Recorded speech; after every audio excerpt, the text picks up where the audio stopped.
श्रीकृष्णाय नमः।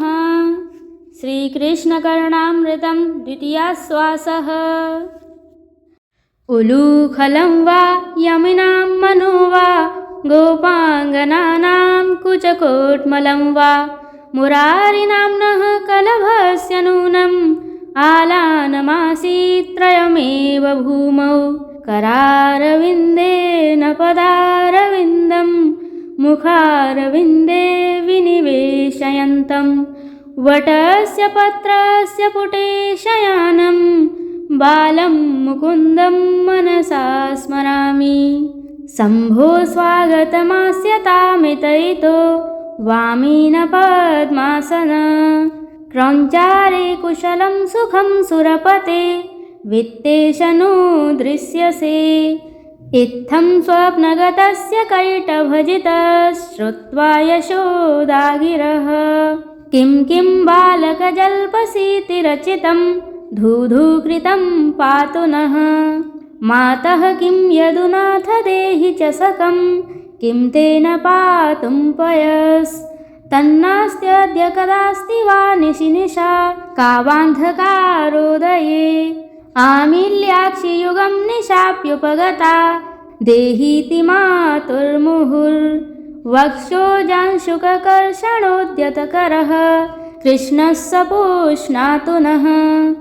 कालिन्दीपुलिनोदरेषु मुसली यावद्गतः खेलितुं तावत् कार्परिकम्पयः पिबहरे वर्धिष्यते ते शिखा।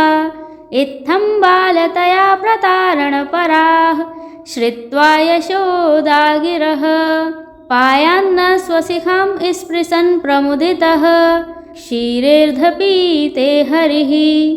कैलासो नवनीतदीक्षितिरियं प्राग्जग्धमृल्लोष्टति क्षीरोदोऽपि निपीतदोग्धतिलसत् स्मेरे प्रफुल्ले मुखे। मात्रा जीर्णधिया दृढं चकितया नष्टास्मि दृष्टाः कया। धूधूवत्सक जीव जीव चिरमेत्युक्तोऽवतान्नो हरिः। किञ्चित् कुञ्चितलोचनस्य पिबतः पर्यायपीतस्तनं सद्यः प्रश्नुतदुग्धबिन्दुमपरं हस्तेन सम्मार्जतः। मात्रैकाङ्गुलिलालितस्य चुबुके स्मेराननस्याधरे शौरेः क्षीणकणान्विता निपतिता दन्तद्युतिः पातु नः। उत्तुङ्गस्तनमण्डलोपरिलसत् प्रालम्बमुक्तामणि रन्तर्बिम्बितमिन्द्रनीलनिकरच्छायानुकारिद्युतेः लज्जाव्याजमुपेत्य नम्रवदना स्पष्टं मुरारेर्वपुः। पश्यन्ति मुदिता मुदोऽस्तु भवतां लक्ष्मीर्विवाहोत्सवे कृष्णेनां भगतेन रन्तुमधुना मृद्भक्षिता स्वेच्छया। तथ्यं कृष्णक एव माह मुसली मिथ्याम्ब पश्याननं व्यादेहीति विदारिते शिशुमुखे दृष्ट्वा समस्तं जगन्। माता यस्य जगां विस्मयपदं पायात् स नः केशवः। स्वाती सपत्नी किल तारकाणां मुक्ताफलानां जननीति रोषात् सारोहिणी नीलमसूतरत्नं कृतास्पदं गोपवधूकुचेषु। नृत्यन्तमत्यन्तविलोकनीयं कृष्णं मणिस्तं भगतं मृगाक्षी निरीक्ष्य साक्षादेव कृष्णमग्रे द्विधावितेने नवनीतमेकं वत्सजागृहि विभातमागतं जीवकृष्णशारदां शतं शतम्। इत्युदीर्य सुचिरं यशोदया दृश्यमानवदनं भजामहे। ओष्ठं जिघ्रन् शिशुरेति धिया चुम्बितो वल्लवीभिः कण्ठं गृह्णन्नरुणितपदं गाढमालिङ्गिताङ्गः दोष्णालज्जा पदमभिमृशन्नङ्कमारोपितात्मा धूर्तस्वामी हरतु दुरितं दूरतो बालबालिकाः कृष्णः। एते लक्ष्मणजानकी विरहितं मा खेदयन्त्यम्बुदा। मर्माणीव च घट्टयन्त्यलममी क्रूरः कदम्बानिलाः। इत्थं व्याहृतपूर्वजन्मचरितं यो राधया वीक्षितः। शीर्ष्यं सङ्कितया सनः सुखयतु स्वप्नायमानो हरिः।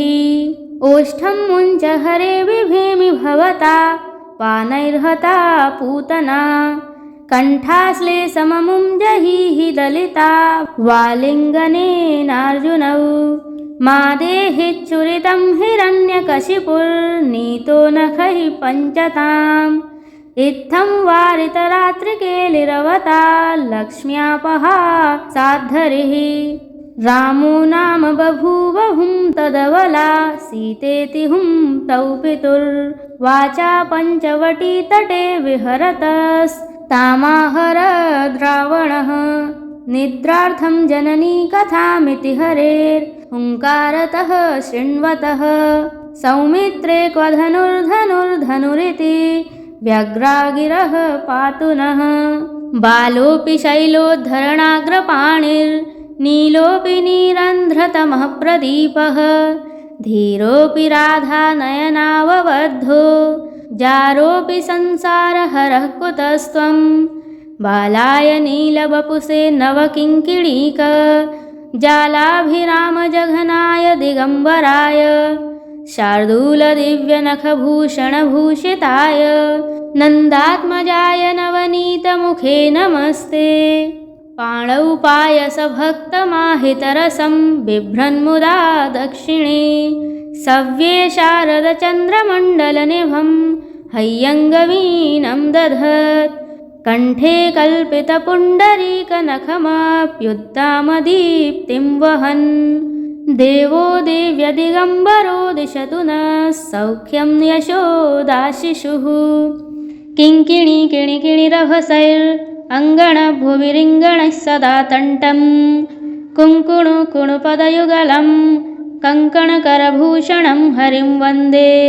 सम्बाधे सुरभीणामम्बामायासयन्तमनुयान्तीं लम्बालकमवलम्बे तम्बालं तनुविलग्रजम्बालम्। अञ्चितपिञ्छापीडं सञ्चितसौजन्यवल्लवीवलयम्।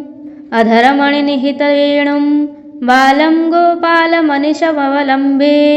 प्रह्लादभागधेयं निगममहार्द्रेर्गुहान्तराधेयं। नरहरिपदाभिधेयं विबुधविधेयं ममानुसन्धेयं। संसारे किं सारं कंसारेश्चरणकमलपरिभजनं। ज्योतिः किमन्धकारे यदन्धकारेरनुस्मरणं। कलशनवनीतचोरे कमलाद्रिकुमुदचन्द्रिकापूरे। विहरतु नन्दकुमारे चेतो मम गोपसुन्दरी जारे। कस्त्वं बालबलानुजः किमिह ते मन्मन्दिराशङ्कया। युक्तं तन्नवनीतपात्रविवरे हस्तं किमर्थं न्यसेः। मातः कञ्चन वत्सकं मृगयितुं मागाविषादं क्षणा। दित्येवं वरवल्लवी प्रतिवचः कृष्णस्य पुष्णातु नः। गोपालाजिरकर्दमे विहरसे विप्राध्वरे लज्जसे। ब्रूसे गोकुलहुङ्कृतैः स्तुतिशतैर्मौनं विधत्से विदाम्। दास्यं गोकुलपुंश्चलीषु कुरुसे स्वाम्यं न दान्तात्मसु। ज्ञातं कृष्ण तवाङ्घ्रिपङ्कजयुगं प्रेम्णाचलं मञ्जुलं। नमस्तस्मै यशोदाय दायादायास्तु तेजसे। यद्धि राधामुखाम्भोजं भोजं भोजं व्यवर्धत। अवताराः सन्त्वन्ये सरसिजनयनस्य सर्वतो भद्रा। कृष्णादन्यः को वा प्रभवति गोगोपगोपिकामुक्त्यै। मध्ये गोकुलमण्डलं प्रतिदिशं चाम्बारवो जृम्भिते। प्रातर्दोहमहोत्सवे नवघनश्यामं रणन्नूपुरं। हाले वालविभूषणं कटिरणत् सत्किङ्किणीमेखलं। कण्ठे व्याघ्रनखं च शैशवकला कल्याणकार्त्स्न्यं भजे।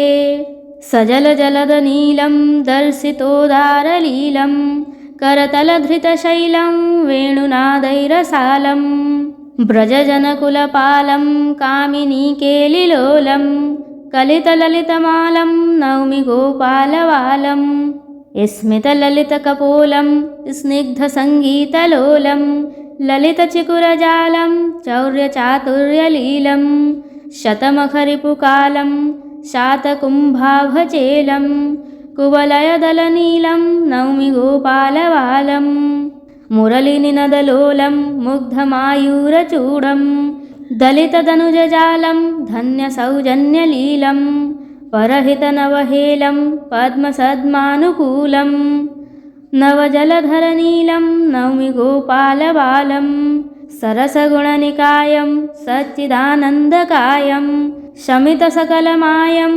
सत्यलक्ष्मीसहायं शमदमसमुदायं शान्तसर्वान्तरायं सुहृदयजनदायं नौमि गोपालरायं लक्ष्मीकलत्रं ललिताब्जनेत्रं पूर्णेन्दुवक्त्रं पुरुहूतमेत्रं कारुण्यपात्रं कमनीयगात्रं वन्दे पवित्रं वसुदेवपुत्रं मदमयदुर्गं यमुनामवतीर्य वीर्यशाली यः मम रतिरस्कृति शमनपरस्य क्रियात्तकृष्णः मौलो मायूरवर्हं मृगमदतिलकं चारुलालाटपट्टे कर्णद्वन्द्वे च ताली दलमतिमृदुलं मौक्तिकं नासिकायां हारो मन्दारमाला परिमलभरिते कौस्तुभस्योपकण्ठे पाणौ वेणुश्च यस्य व्रजयुवतियुतः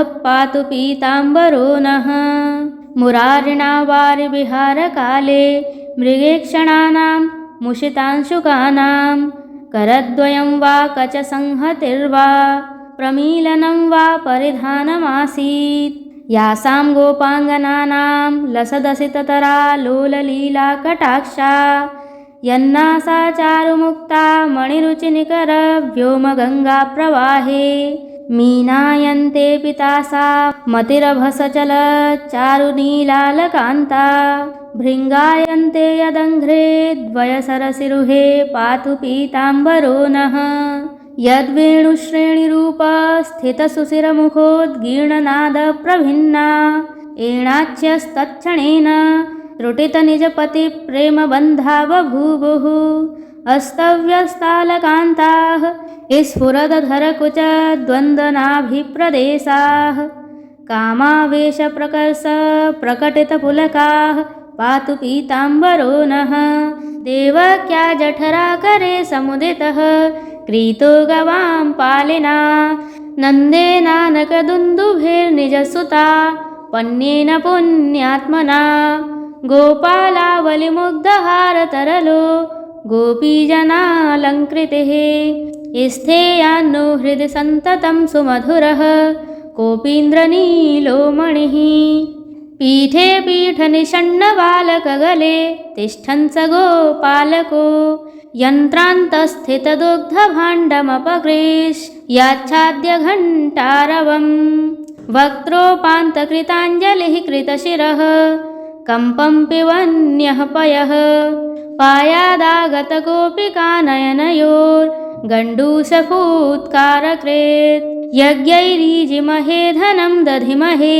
पात्रेषु नूनं वयं वृद्धान् भेजिमहे तपश्चक्रिमहे जन्मान्तरे दुश्चरं येनास्माकमभूदनन्यसुलभा भक्तिर्भवद्वेषिणी चाणूरद्विषिभक्तकल्मषमुषि श्रेयः पुषि श्रीजुषि त्वयि प्रसन्ने मम किं गुणेन त्वय्यप्रसन्ने मम किं गुणेन रक्ते विरक्ते च वरे वधूनां निरर्थकः कुङ्कुमपत्रभङ्गः गायन्ति क्षणदावसानसमये सानन्दमेन्दुप्रभां रुन्धन्त्यो निजदन्तकान्तिनिवहैर्गोपाङ्गना गोकुले मथ्नन्त्यो दधिपाणिकङ्कणझणत्कारानुकारं जवात् व्यावल्गद्वसनाञ्चलायमनिशं पीताम्बरो व्यात्सनः अंसालम्बितवामकुण्डलभरं मन्दोन्नतभ्रूलतं किञ्चित् कुञ्चितकोमलाधरपुटं साचिप्रसारेक्षणम् आलोलाङ्गुलिपल्लवैर्मुरलिका मा पूरयन्तं मुदा मूले कल्पतरोस्त्रिभङ्गिललितं जाने जगन्मोहनम् मल्लैः शैलेन्द्रकल्पः शिशुरितरजनः पुष्पचापोङ्गनाभिर्गोपैस्तु प्राकृतात्मा दिवि कुलिशभृता विश्वकायो प्रमेयः क्रुद्धः कंसेन कालो भयचकितदृशा योगिभिर्ध्येयमूर्तिः दृष्टो रङ्गावतारे हरिरमरगणात् नन्दकृत्पातु युष्मान् संविष्टो मणिविष्टरेङ्कतलमध्यासीनलक्ष्मीमुखे कस्तूरीतिलकं मुदा विचरयन् हर्षात्कुचौ संस्पृशन् अन्योन्यस्मितचन्द्रिका किसलयै राराधयन् मन्मथं गोपी गोपपरिवृतो यदुपतिः पायाज्जगन्मोहनः आकृष्टे वसनाञ्चले कुवलयस्यामात्रपाधकृता दृष्टिः संवलिता रुचाकुचयुगे स्वर्णप्रभे श्रीमते बालः कश्चन च्यूतपल्लव इति प्रान्तस्मितास्य श्रियं श्लिष्यंस्तामथ रुक्मिणीं नतमुखीं कृष्णः सपूष्णातु नः ऊर्व्यां कोऽपि महीधरो लघुतरो दोर्भ्यां धृतो लीलया तेन त्वं दिवि भूतले च सततं गोवर्धनोद्धारकः त्वां त्रैलोक्यधरं वहामि कुचयोरग्रेण तद्गण्यते किं वा केशवभाषणेन बहुना पुण्यैर्यशो लभ्यते सन्ध्यावन्दनभद्रमस्तु भवते भो स्नानतोभ्यं नमो भो देवः पितरश्च तर्पणविधौ नाहं क्षमः क्षम्यतां यत्र क्वापि निषीद्य यादवकुलोत् तंसस्य कंसद्विषः स्मारं स्मारमघं हरामि तदलं मन्ये किमन्येन मे हे गोपालक हे कृपाजलनिधे हे सिन्धुकन्यापते हे कंसान्तक हे गजेन्द्रकरुणा पारिण हे माधव हे रामानुज हे जगत्त्रयगुरो हे पुण्डरीकाक्ष मां हे गोपीजननाथ पालय परं जानामि न त्वां विना कस्तूरीतिलकं ललाटफलके वक्षस्थले कौस्तुभं नासाग्रे नवमौक्तिकं करतले वेणुं करे कङ्कणं सर्वाङ्गे हरिचन्दनं च कलयन् कण्ठे च मुक्तावलिं गोपस्त्रीपरिवेष्टितो विजयते गोपालचूडामणिः लोकानुन्मदयन् श्रुतिर्मुखरयन् श्रोणीरुहान् हर्षयन् शैलान् विद्रवयन् मृगान् विवशयन् गोवृन्दमानन्दयन् गोपान् सम्भ्रमयन् मुनीन् मुकुलयन् सप्तस्वरान् जृम्भयन् ओङ्कारार्थमुदीरयन् विजयते वंशीनिनादशिशोः। प्रेम से बोलिए भक्त और भगवान की जय हो। जय जय श्री राधे श्याम।